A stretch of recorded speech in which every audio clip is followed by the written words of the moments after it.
this evening. While I try and get my screen shared, I'll add about the undergrad conference. We can share a link maybe, but the registration for school groups to join us is still open until the end of this month. So if you haven't already, you're very welcome to sign up. There's some information on the website. Maybe we can drop that in the discussion in the chat later on. Can you see my screen? Can you see the PowerPoint? Good. That's a good start. Okay. So I'm just going to get my timer to start so I don't completely run over time. I'm going to talk for about 25 minutes. I'm going to do my best to stick to that, and then we'll have time for discussion afterwards, if I've understood the format correctly. So hopefully this talk will align with some of the themes and also some of the kind of specific cultural examples that you have in the A-level curricula around the GDR, but also about kind of contemporary German society. We're going to look at some of the films that are certainly on the syllabus, Goodbye Lenin, Das Leben der Anderen, and hopefully there'll be some new texts, some new kind of examples for you as well. So Wiedervereinigung, diverse experiences of post-1989 Germany. What we're going to do is essentially use some key terms from this topic to look at more diverse ways, more diverse perspectives and examples from the period. And the hope is that by the end, we'll all come to a firmer understanding of just how complex this period has been, starting in 89. And we'll also think more critically about particularly the prominent examples, some of which I've already mentioned. So films, for example, by contrasting them with each other and also with some of the newer perspectives that I want us to look at. And I kind of encourage you to always take an example that we look at across the next 25 minutes and keep asking the question, well, but what about this and what about that? What about these different contradictions? So always kind of questioning what we look at, trying to go a bit beyond that. So enough of that. The first thing I want to do is have a look at some of the background, so lay the foundation for this period. And the first term I want to throw in to discussion is Wende. Wende is designates the historical movement around 89 that led up to the first big sort of event, arguably, which was the fall of the Berlin Wall. And that movement describes a kind of a political desire for reform in the GDR, the German Democratic Republic, hoping for a more kind of democratic style of governance.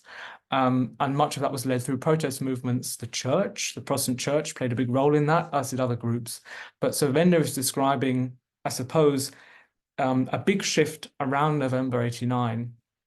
Berlin Wall is opened, in a sense, in a response to that protest movement.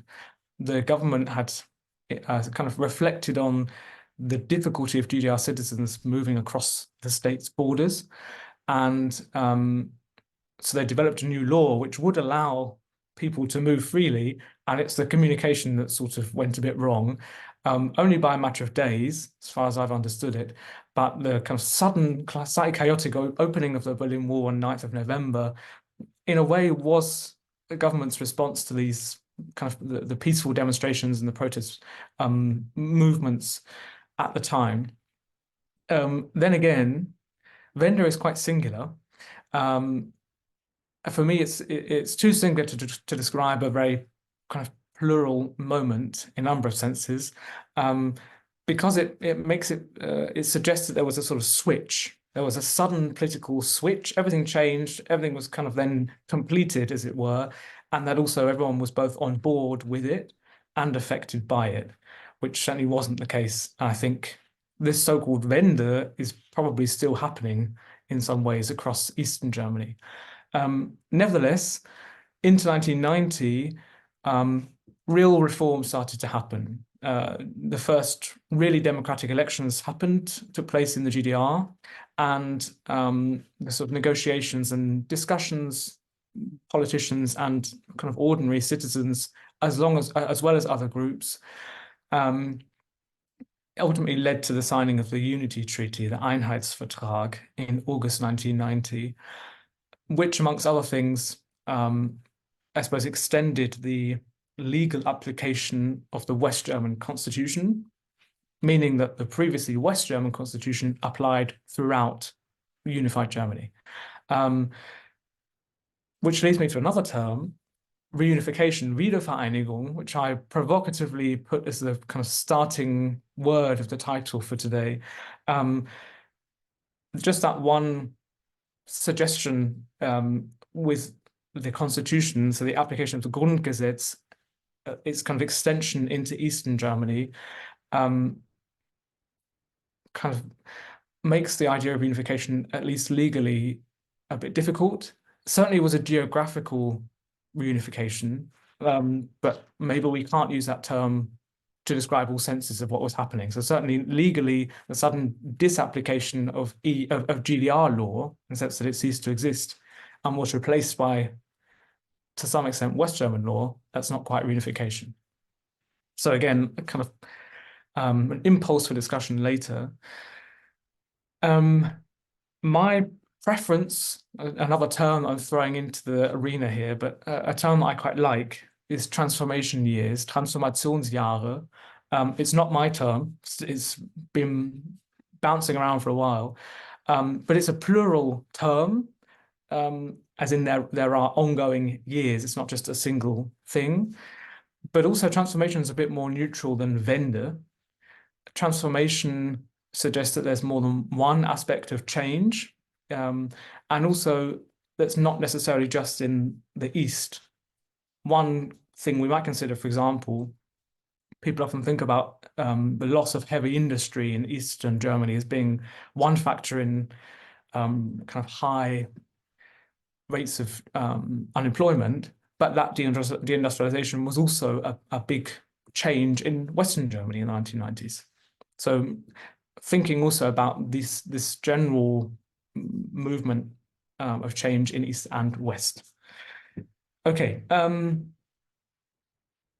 keeping with key terms. In fact, the way I started planning this talk was going on Google and looking at the background to how many searches over the past 20 years have been made for each term on Google.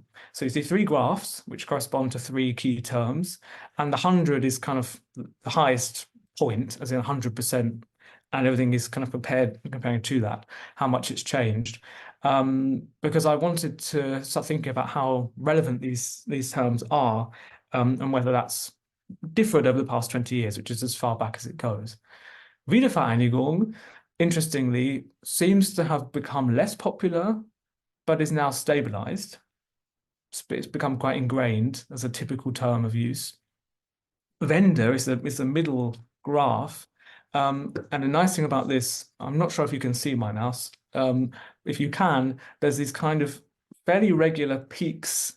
Despite the decline of usage, there's these fairly regular peaks, which in my mind probably equate to the annual, Day of German Unity, when everyone suddenly Googles. So these are results from across the world, but a news item pops up and everyone Googles the term Wende.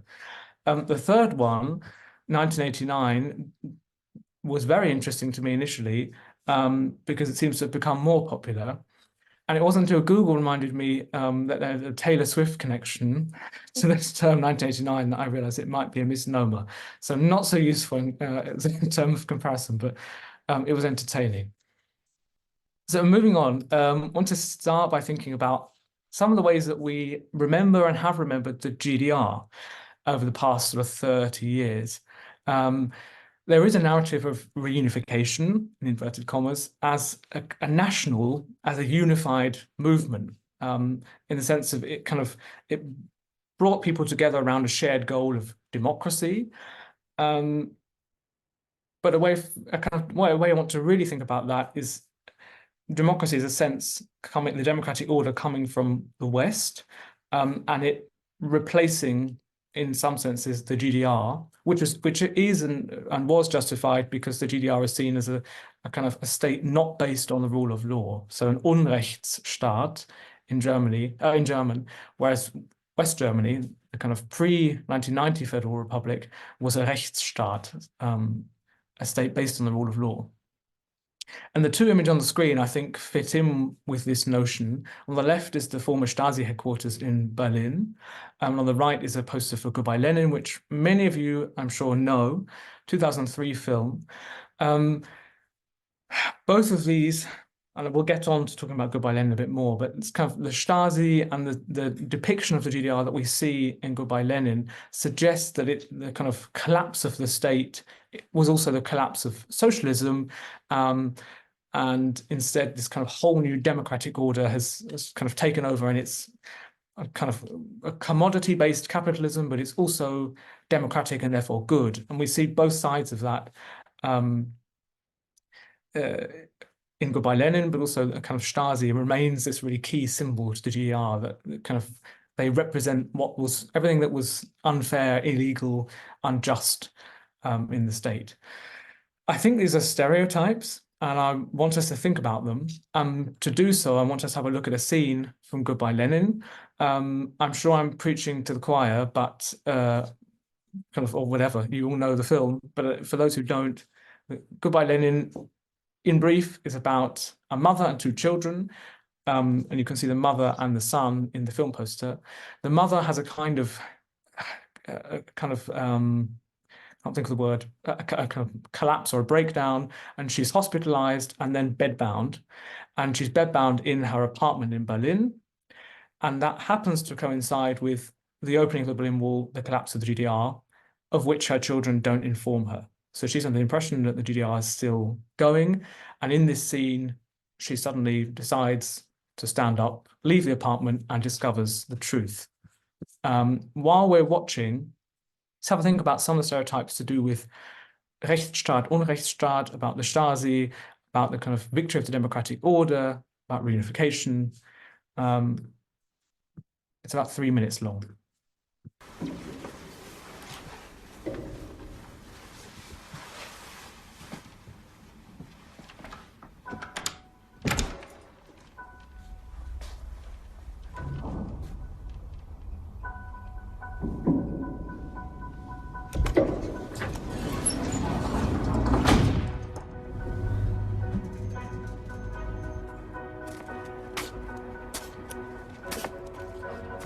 Hi. Hi. Ja.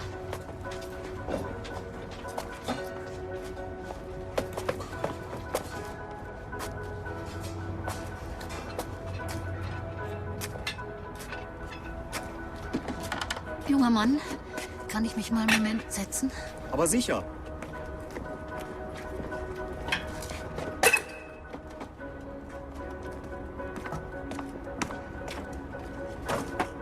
Sie sind nicht von hier, oder? Nee, aus Wuppertal. Aus dem Westen?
Was ist mit dir passiert, Mensch?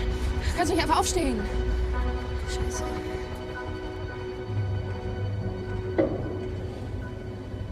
Was ist hier eigentlich los? Okay, so if you're watching this sort of asynchronously from school or from home, you might have time now to pause and discuss. And for us, it'll have to be later in the discussion. Those of us live on Zoom, but yeah, have a think about the kind of the images that we see, the words that we hear, the sort of the visual experience as much as a kind of audio experience. What kind of stereotypes are evoked about the GDR and about the West in this film, particularly in terms of the change that seems to have taken place over a period of time? Maybe take the enormous statue of half of Lenin as a starting point, to maybe think about it more critically in terms of how these characters are depicted and what kind of an image of East and West is projected.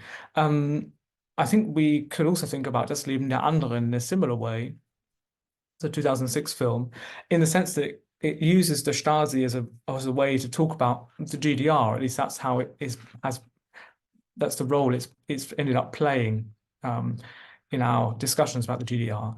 It uses state surveillance as an example of a kind of key part of life in the GDR, which I think we can question. And in a similar way with Das Leben der Anderen, I want to move beyond thinking about GDR citizens as somehow naive and also nostalgic about the demise of the state, or nostalgic about the time before that, and unprepared socially and politically for the democratic order that suddenly came in 1990. And I want to do so by talking about how some other social groups experienced the transformation years in diverse ways. And one example of many, which I'm sure some of you are familiar with, are the contract workers, Vertragsarbeitende, and actually also as a smaller group, but foreign students in the GDR. So there were tens of thousands of contract workers and foreign students on shortish contracts in the state from Vietnam, Mozambique, Cuba, and a number of other countries, socialist countries or kind of politically friendly countries, mostly from the 1960s onwards. Their conditions in the GDR were not good. They had residency rights, but only for the length of their contract, and the living conditions and the social conditions that were kind of imposed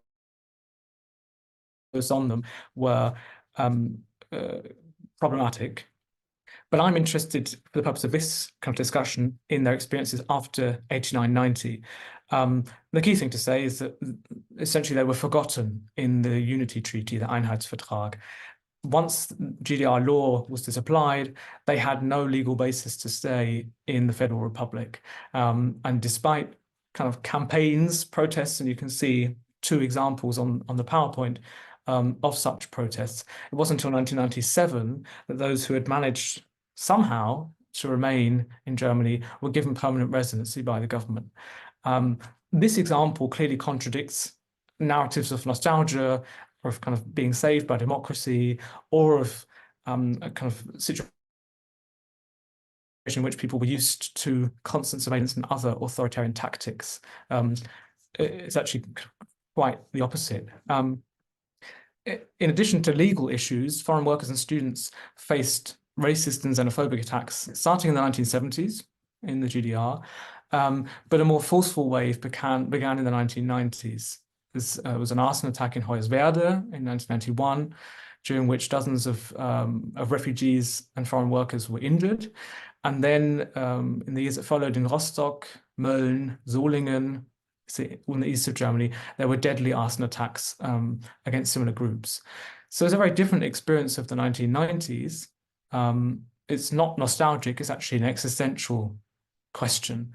So it's not the kind of far less harmless, or far less harmful questions you see in kind of Goodbye Lenin about kind of one character's emotions. These are existential questions, both legally and kind of in terms of the violence that people experienced.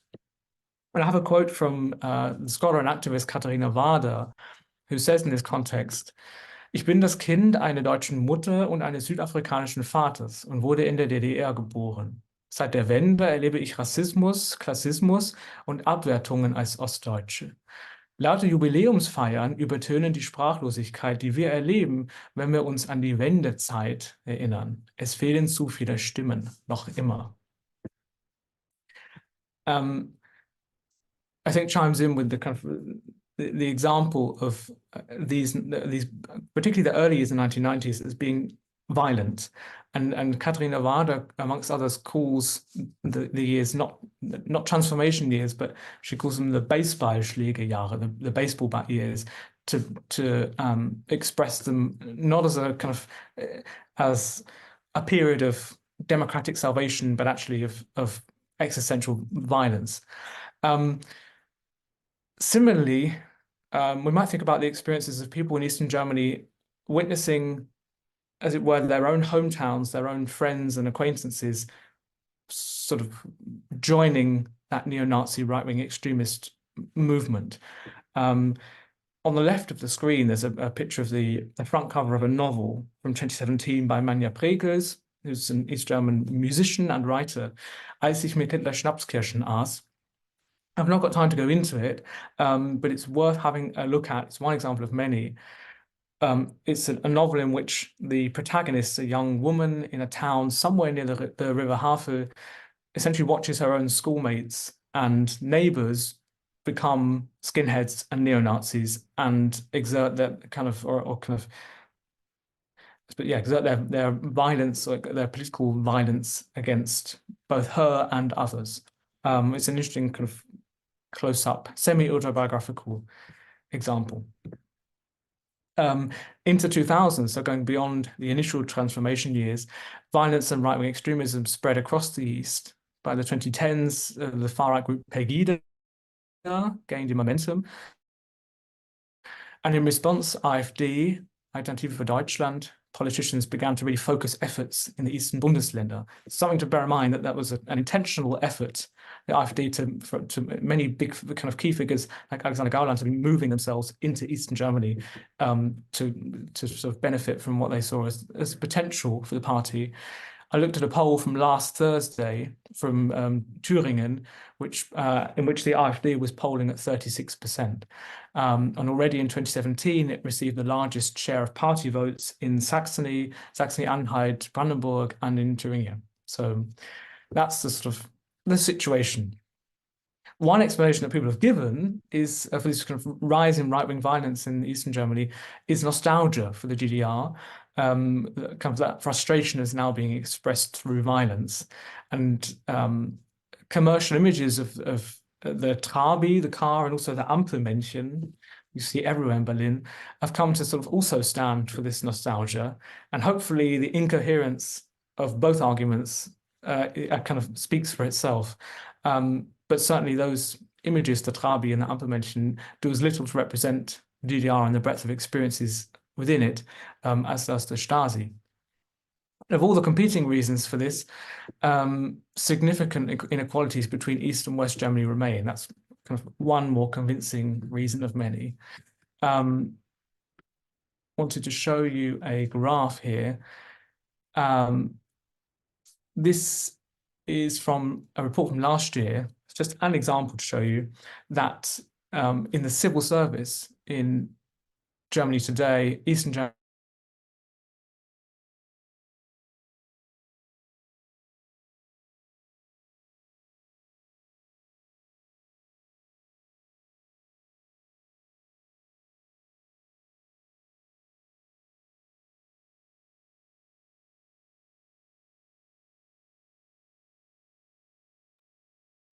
Yeah, let's give Matt a minute to come back, I exquisite. guess. Yeah. Oh, yeah. Matt, could you maybe repeat, I don't know, the last minute we lost you? Oh, completely. Yeah. Oh, good. Talking about the table. So if you look at particularly this bit here, this shows the percentage of leadership positions in the German civil service today occupied by former West versus former East German citizens.